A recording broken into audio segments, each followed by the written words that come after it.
Hello everyone, कैसे हैं आप सब। आज हम यहाँ पे डिस्कस करेंगे new multiple choice questions on globalisation.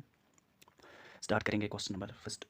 What term describes the increased interconnectedness and interdependence of economies, cultures and societies world wide. Option A localisation, option B isolationism, option C globalisation, option D regionalisation. अगर हम इस question की यहाँ पर बात करेंगे, वो कौन सी टर्म है जो डिस्क्राइब करती है इंटरकनेक्टेडनेस, जिसने इंक्रीज किया है interconnectedness and interdependence of economies, cultures and societies world wide. जिसने इंटरकनेक्टेडनेस इंक्रीज़ किया है एंड इंटरडिपेंडेंस क्रिएट की है बिटवीन इकोनॉमीज़, जो भी इकोनॉमी है कंट्री की, जो भी कल्चर्स कंट्री के हैं या किसी रीजन के कल्चर्स है, and societies world wide.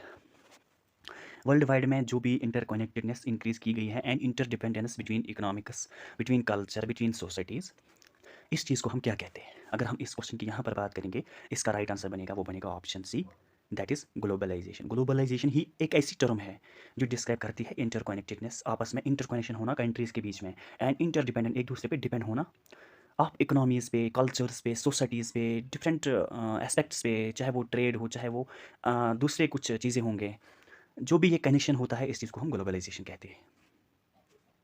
Start करेंगे क्वेश्चन नंबर 2।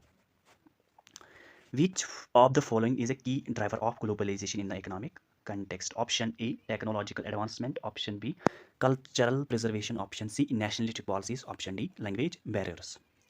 अगर हम इस क्वेश्चन की यहाँ पर बात करेंगे, which of the following is a key driver of globalisation, globalisation का की ड्राइवर क्या है, मेन की driver in the economic context. अगर हम इकोनॉमिक कंटेक्स्ट में देखेंगे, बेसिकली ग्लोबलाइजेशन में मेन जो ड्राइवर है वो है technology advancement.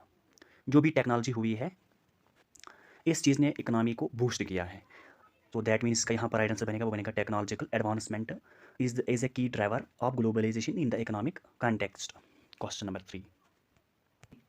In the context of globalisation what is offshoring? Option A bringing production back to the home country, option B outsourcing to a foreign country, option C restricting international trade, option D promoting local industries. अगर हम यहाँ पर देखेंगे in the context of globalisation what is option, offshoring का मतलब क्या है? क्या ये प्रोडक्शन बैक लाना कंट्री में, होम कंट्री में बैक लाना प्रोडक्शन, क्या ये outsourcing to a foreign country, source out करना एक कंट्री से दूसरी कंट्री में, क्या ये रेस्ट्रिक्टिंग इंटरनेशनल ट्रेड है, जो इंटरनेशनल ट्रेड है उसको रेस्ट्रिक्ट करना, उसको बंद रखना, क्या ये जो लोकल इंडस्ट्रीज होते हैं उनको प्रमोट करना। तो अगर हम इसकी बात करेंगे, मैं आपको बताऊंगा, ऑफशोरिंग का मतलब है outsourcing to a foreign country, source out करना फॉरेन कंट्री को किसी फ़ायदे के लिए दूसरे कंट्री को सोर्स देना, चाहे वो कंपनी की तरफ सोर्स दे, चाहे वो गवर्नमेंट की तरफ। मैं आपको एक एग्जांपल बताऊंगा। Offshoring means it is a practice of a company और relocating some of it is business process और operations to another country for advantage. किसी एडवांटेज के लिए कोई भी चीज़ दूसरे कंट्री को देना, उसको कहते हैं ऑफशोरिंग। तो that means in the context of globalisation offshoring का मतलब है outsourcing to a foreign country. Question number 4। अगर हम इस क्वेश्चन की बात करेंगे, the first phase of globalisation started around 1870। जो फर्स्ट फेज ऑफ ग्लोबलाइजेशन का था वो स्टार्ट हुआ था 1870 एंड एंडेड विद, इस क्वेश्चन का अगर हम राइट आंसर की बात करेंगे वो बनेगा option first, world war first. जो फर्स्ट वेव ऑफ ग्लोबलाइजेशन की थी वो शुरू हुई थी 1870 में and ended with the outbreak of world war first in 1914, जो हुआ था 1914 में। That means the first phase of globalization started around 1870 and ended with World War First in 1914. Question number 5. Question number 5. Globalization is beneficial for farmers because of the major reasons from among the following. Option first, it cohesions them from the effects of events in other countries. Option second, it opens up new market opportunities. Option 3, it increases the risk and uncertainty of operating in globalizing world economy. Option 4, more than one of the above. Option 5, none of the above. अगर हम इस question की यहाँ पर बात करेंगे, globalisation is beneficial for farmers. अगर globalisation beneficial है फार्मर्स के लिए, because of the major reasons, कौन से रीजंस की वजह से ग्लोबलाइजेशन बेनिफिशियल है, फ़ायदेमंद है फॉर फार्मर्स के लिए? अगर हम यहाँ ऑप्शन देखेंगे, it cohesions them from the effects of events in other countries, ये नहीं होगा।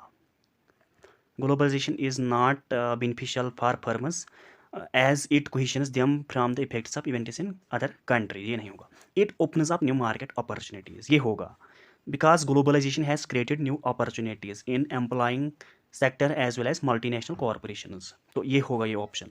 It increase the risk and uncertainty of operating globalising world economy, ये भी नहीं होगा। इट नॉट इंक्रीजेज रिस्क, यहाँ पे लिखा है it increases risk, this is not beneficial point for farmers, ये गलत होगा। And this is also incorrect and this is also incorrect, that means इसका यहाँ पर आंसर बनेगा वो बनेगा option second. It opens up new market opportunities, इसने अपॉर्चुनिटीज़ भी क्रिएट की है, इसने थर्ड्स भी दिए हैं कई जगह पे, इसका आंसर बनेगा option two, it opens up new market opportunities. Globalisation is beneficial for firms because of the reason that is it opens up new market opportunities. Question number 6. Globalization has posed major challenges for option A, big producers, option B, small producers, option C, rural poor, option D, none of the above. अगर हम यहाँ पर देखेंगे globalization has posed major challenges for, इसने ज़्यादा से ज़्यादा challenges किन पे डाले हैं, वो है small producers।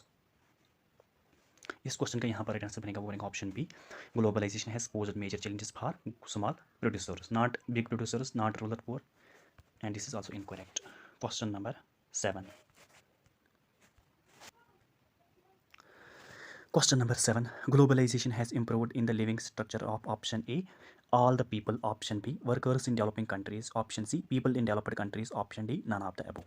अगर हम यहाँ पर इस क्वेश्चन की बात करेंगे, globalisation has improve in the living structure of, इसने किस लिविंग स्ट्रक्चर में इम्प्रूवमेंट लाई है। अगर हम यहाँ पर देखेंगे, इसने जो वर्कर्स जो डेवलपिंग कंट्रीज़ में होते हैं, ग्लोबलाइजेशन ने जो इनकी लिविंग स्टैंडर्ड है इसमें इम्प्रूवमेंट लाई है।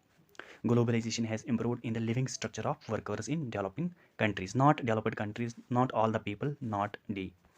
इस क्वेश्चन का यहाँ पर राइट आंसर बनेगा B, globalisation has improved in the living structure of workers in developing countries. Question number 8.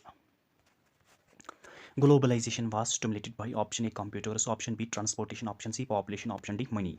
अगर हम इस क्वेश्चन को यहाँ पर देखेंगे, जो ग्लोबलाइजेशन है वो ज़्यादा किससे इन्फ्लुएंस हुई है, तो इस क्वेश्चन का यहाँ पर राइट आंसर बनेगा वो बनेगा ऑप्शन बी, ट्रांसपोर्टेशन से ज़्यादा ग्लोबलाइजेशन स्टिमुलेट हुई है। It is not computers, it is not population, it is not money, इसका यहाँ पर राइट आंसर बन गया वो बन गया option B, transportation. Globalisation was stimulated by transportation. Question number 9. Globalization began in option A 1990, option B 1991, option C 1992, option D 1994। अगर हम इस क्वेश्चन की यहाँ पर बात करेंगे, ग्लोबलाइजेशन कब शुरू हुई है, ग्लोबलाइजेशन बिगन इन किस ईयर में ये बिगिन हुई है, इस क्वेश्चन का यहाँ पर राइट आंसर बनेगा वो बनेगा ऑप्शन बी, 1991 में ग्लोबलाइजेशन बिगिन हुई है। With the collapse of Soviet Union in 1989 में and ended with the cold war in 1991। Globalisation begin in 1991 with the collapse of south union, in 1989 में सोवियत यूनियन कोलैप्स हुआ था, and ended of the cold war in 1991 में globalisation शुरू हुई थी। Question number 10. Globalisation is option A an unidimensional, option B multi dimensional phenomena, option C political phenomena, option D cultural phenomena. अगर हम इस question की यहाँ पर बात करेंगे, ग्लोबलाइजेशन क्या है, इस क्वेश्चन का जो आंसर है वो आप कमेंट बॉक्स में देंगे। क्या ये यूनिडायमेंशनल है, क्या ये मल्टी डायमेंशनल फिनोमेना है, क्या ये पॉलिटिकल फिनोमेना है, क्या ये कल्चरल फिनोमेना है। तो मैं यहाँ से वाइंड अप करता हूँ। अल्लाह हाफिज़।